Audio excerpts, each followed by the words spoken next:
కాశ్మీరం ఎర్రబడింది. తెల్లని పువ్వుల నవ్వు తగలబడింది. ఆనందాన్ని తట్టుకోలేని రాక్షసత్వం, మతాన్ని తప్పుగా అర్థం చేసుకున్న ఉన్మాదం రెండూ కలిసి రాజేసిన హింసలో అందమైన ఆశలు కొన్ని చింద్రమై విలపిస్తున్నాయి. ఎన్నాళ్ళు ఈ ఓపిక, ఎన్నాళ్ళు ఈ ఓదార్పు, ఎన్నాళ్ళు ఈ సంకేతం, ఎన్నాళ్ళు ఈ సంధి సారథ్యం?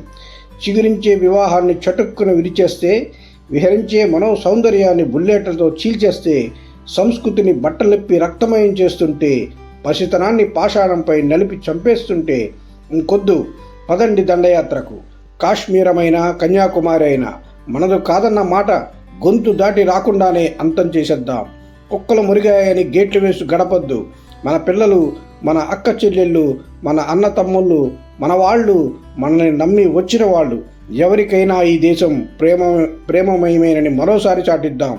ప్రతి ఇల్లు ఒక సైనికుణ్ణి ఇచ్చి రాక్షస లోకాన్ని అంతం చేసేద్దాం.